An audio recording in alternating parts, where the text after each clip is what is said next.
ఏడాదిలోపు 1,00,000 ఇళ్లు కట్టి చూపిస్తామని ముఖ్యమంత్రి రేవంత్ రెడ్డి గారు అన్నారు. అయితే ఆయనే ప్రజలపై చేతబడులా అవి తిరగబడితే ఫామ్ హౌసుల్లో అష్టదిగ్బంధనమే. ఇందిరమ్మ టవర్స్ శంకుస్థాపన కార్యక్రమంలో ముఖ్యమంత్రి రేవంత్ రెడ్డి నేతల నోట క్షుద్ర మాటల హవ్వ అంటూ ఆంధ్రప్రభ ఒక విశ్లేషణాత్మకమైన కథనాన్ని ఇచ్చింది. రామ్నాథ్ గారు చెప్పండి, ఈ తెలంగాణలో మొన్న ఈ మధ్య హరీష్ రావు గారి మీద ఇద్దరు కాంగ్రెస్ నాయకులు గుళ్ళకి వెళ్తే మధురైయో ఎక్కడికి వెళ్తే క్షుద్ర పూజలు చేయించారని ఆరోపణ చేస్తే ఆయన లీగల్ నోటీస్ పంపించారు. అయినప్పుడు కూడా ఇప్పుడు రేవంత్ రెడ్డి గారు ఈ వ్యాఖ్య చేయటం అవసరమా, మంచిదేనా? అసలు ఇటువంటి నమ్మకాలను ప్రోత్సహించడం మంచిదా కాదా? కొమ్మినేని గారు, మీకే నాగార్జున యాదవ్ గారికి, సాక్షి ప్రేక్షకులకి నమస్కారం.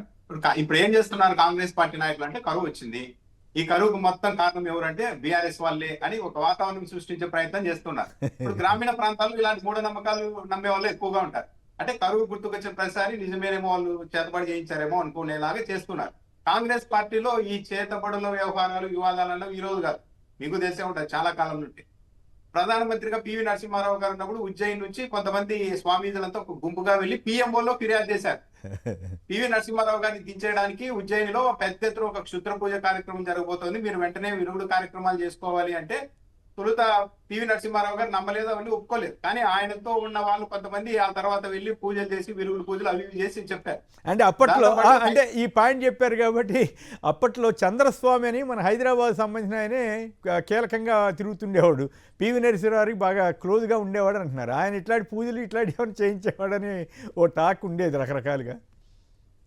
దాంతోపాటు హైదరాబాద్ లోని ఉప్పులూరి గణపతి శాస్త్రి గారు అని ఉండేవారు, పెద్ద స్వామిది. ఆయన యజ్ఞాలు యాగాలు పూజలు చేస్తే తప్పనిసరిగా వర్షాలు ఇవన్నీ వస్తాయి అని ఉండేది, జరిగేది. ఆయన చెన్నారెడ్డి గారికి గురువు లాంటి వాళ్ళు. చెన్నారెడ్డి గారి మీద సంజయ్ గాంధీ గారు కక్ష కట్టారు, ముఖ్యమంత్రి పదవి నుండి తీసేయడానికి అంత ప్లాన్ చేస్తూ ఉన్నారన్న సమయంలో ఇది ఏంటి పివిఆర్కే ప్రసాద్ గారిని పివి నరసింహారావు గారి దగ్గర కూడా చేశారు. ఆయనే ఒక సందర్భంలో ఈ విషయం చెప్పారు, స్వయంగా నాకే చెప్పారు గణపతి శాస్త్రి గారు, చెన్నారెడ్డి గారు ఎంతో మంచి వ్యక్తి, నాకు శిష్యులు లాంటి వ్యక్తి, అతనికి పదవీ గండం ఏర్పడింది, దీన్ని నేను క్లియర్ చేస్తాను, ఇప్పటి వరకు నేను మంచి కోసమే పూజలు చేశాను, ఇక పైన ఆయన కాపాడుకోవడానికి ఏదో ఒకటి చేయబోతున్నాను, 10 రోజుల్లో దాని రిజల్ట్ చూడు అని చెప్పారు. కరెక్ట్ గా 10 రోజుల తర్వాత సంజయ్ గాంధీ విమాన ప్రమాదంలో చనిపోయారు అని చెప్పారు. అంటే ఇదంతా కాంగ్రెస్ పార్టీలో ఇవన్నీ ఉన్నాయి. పైగా ఇది ఏంటంటే చాలా మంది రాజకీయ నాయకుల దగ్గర ఇలాంటి వాళ్ళు కూడా ఉంటారు. సార్ మీ మీద ఏదో జరగబోతోంది, దానికి విరుడుగా మేము ఏదో చేయిస్తామని చెప్పి వీళ్ళే చేయించడం, మళ్ళీ అక్కడ మార్కులు కొట్టేయడం, ఇవన్నీ రకరకాలుగా చేస్తూ ఉంటారు. ఇప్పుడు తెలంగాణలో మాత్రమే కరువు రాలేదు కదా, ఏపీలో పరిస్థితి ఇంకా దారుణంగా ఉంది. చెప్పాలంటే బెటర్ గా జేసీ ప్రభాకర్ రెడ్డి గారు ఇందాక చెప్పినట్టు ఏపీలో దారుణంగా పరిస్థితి ఉంది. భగవంతుడి దయ వల్ల పక్క రాష్ట్రాల్లో వర్షాలు పడుతుంటే ఎగువ నుంచి నీళ్లు వస్తుంటే అక్కడక్కడ చెరువులకి డ్యాములకి నీళ్లు వస్తున్నాయి, ఇంత పరిస్థితి ఉంది. అంటే ఏంటి, బాధ్యత నుంచి రాష్ట్ర ప్రభుత్వం తప్పుకోవడంలో భాగంగానే ముఖ్యమంత్రి వ్యాఖ్యలు చూడాల్సి ఉంటుంది. అంటే కరువు వచ్చింది, దాన్ని ఎలా ఫేస్ చేయాలనే దానికి సంబంధించి వదిలేసి హరీష్ రావు వెళ్ళి సరే కరువు వచ్చేలాగా క్షుద్ర పూజలు చేస్తే కరువు వచ్చే పరిస్థితి ఉంటే మీరు యజ్ఞయాగాలు చేసి వర్షాలు రప్పించండి, చెడు ఉన్నప్పుడు ఆటోమేటిక్ గా దానికి కౌంటర్ గా మంచి ఆల్రెడీ నాగార్జున సాగర్ దగ్గర వరుణయాగం చేశారు కదా, రావాలి కదా. నిజంగా క్షుద్ర పూజలు చేసి మొత్తం ఒక ప్రాంతం అంతా కరువు వచ్చేలా చేస్తే ఈ పాటికి చైనా మీద పాకిస్తాన్ మీద వాళ్ళు మన దేశం మీద ఎన్ని ఇట్లాంటి చేసుకునే వాళ్ళు. ఇవన్నీ ఏంటంటే గ్రామీణ ప్రాంతాల్లో సహజంగా నమ్మే వాళ్ళు ఎక్కువగా ఉంటారు కొమ్మినేని గారు. దాన్ని అడ్డు పెట్టుకొని ప్రభుత్వం మీద ఒత్తిడి తగ్గించుకునే ప్రయత్నం చేస్తున్నట్టుగా ఉంది. కానీ ఒక ముఖ్యమంత్రి నుంచి ఒక బహిరంగంగా ఇలాంటి వ్యాఖ్యలు రావడం అనేది మాత్రం చాలా దురదృష్టకరం.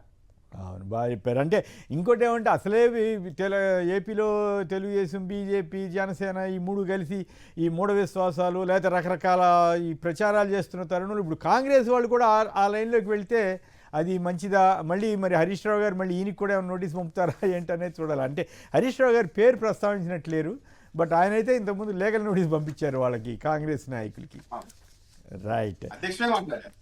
రైట్ ఇక ఏపీ వార్తలకు వెళదాం. బాధితులే నిందితుల పరాకాష్ట కుట్ర రాజకీయాలు, బీసీ నాయకుల్ని వదలని వెన్నుపోటు పార్టీ అధ్యక్షుడు చంద్రబాబు, నిప్పులు జరిగిన మాజీ CM YS Jagan, red book రాజ్యాంగంతోనే ఎమ్మెల్యే విరూపాక్షిపై అక్రమ కేసు, పోటెత్తిన జన సునామీ, జగన్ కోసం బారులు తీరిన జనం, 5 గంటల ప్రయాణం. అయితే జగన్ రాకతో జనాలకు తంట అంటూ, జగన్ తోటి రాకతోటి ఆయన వైసీపీ రచ్చరచ్చ అంటూ ఎల్లో మీడియా సహజంగానే రాసింది. లాకప్ డెత్పై సిబిఐతో దర్యాప్తు, ఛత్తీస్గఢ్ రాష్ట్ర ప్రభుత్వాన్ని ఆదేశించిన సుప్రీంకోర్టు, పోలీస్ కస్టడీలో యువకుడి మృతిని దాస్తున్నారని మండిపాటు, డిఎస్సి అక్రమాలపై కప్పిపుచ్చుకునేందుకు గ్రూప్ 1పై విషం కప్పుతున్నారంటూ సాక్షిలో ఒక ప్రముఖంగా వార్త వచ్చింది. నిన్న సడన్గా గ్రూప్ 1ని తెర మీద తీసుకొచ్చారు కదా. రాజశేఖర రెడ్డి, వాసుదేవరెడ్డి అరెస్ట్ అక్రమం. మద్యం అక్రమ రవాణా కేసులో సిట్కు హైకోర్టులో ఎదురు దెబ్బ. 1,00,000 ఎకరాలతో భూ బ్యాంక్ అట. అలాగే ఎంపీ గురుమూర్తి ప్రైవేట్ ఫిర్యాదుపై హైకోర్టు స్టే ఇచ్చింది ఈ సాయి కృష్ణ లాకప్ డెత్ కేసులో.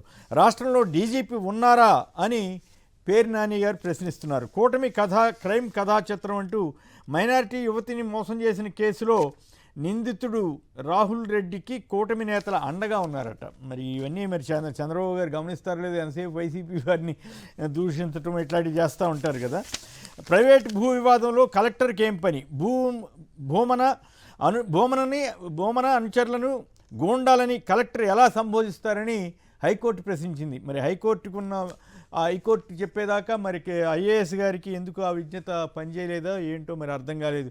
ప్రైవేట్ భూ వివాదంలో భూమన్ గారి కేసులో కలెక్టర్కి ఏం పని, ఆయన ఇష్టమైనట్లు మాట్లాడారు అని చెప్పి ప్రశ్నించారు. పైగా ఆయన భూమన్ జోలికి వెళ్ళొద్దని కూడా ఆదేశాలు ఇచ్చారు. ఇన్ సర్వీస్ టీచర్లను టెట్ నుంచి మినహాయించాలని వైసీపీ ఎంపీలు రాష్ట్రపతిని కోరారు.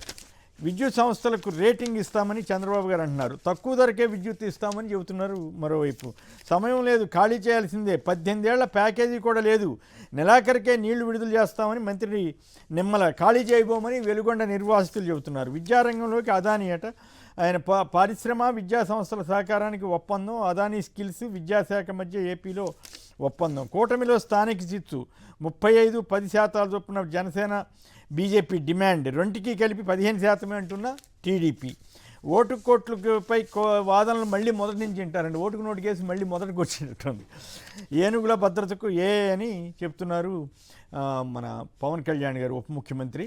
వారు నిన్న అమరావతి దానికి వెళ్ళాల, మొదటి మెట్టు ఎక్కేసామని చంద్రబాబు గారు అంటున్నారు. Amaravati road steel bridge inauguration సందర్భంగా.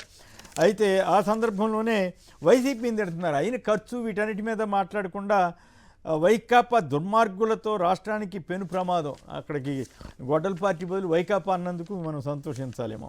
అమరావతి అనితర సాధ్యమని కూడా అన్నారట. మరి అయిన ఖర్చు 21 కిలోమీటర్ల రోడ్డుకి 1,500 కోట్లు ఖర్చు పెట్టేంత విజన్ ఉన్న నాయకుడికి 2 ఏళ్లుగా విజయవాడ కార్పొరేషన్లో పనిచేసిన కాంట్రాక్టర్లకు 350 కోట్లు బిల్లులు చెల్లించాలని ఎందుకు రావడం లేదంటూ విజయవాడలో కాంట్రాక్టర్లంత ఆందోళన నేపథ్యంలో సోషల్ మీడియాలో ఈ ప్రశ్నలు వచ్చినాయి. అయితే ఇంకొక ఇంట్రెస్టింగ్ విషయం ఉంది. ఆ రాజధానిలో ఉండేవారి జీవితకాలం 25 ఏళ్ళు ఎక్కువట.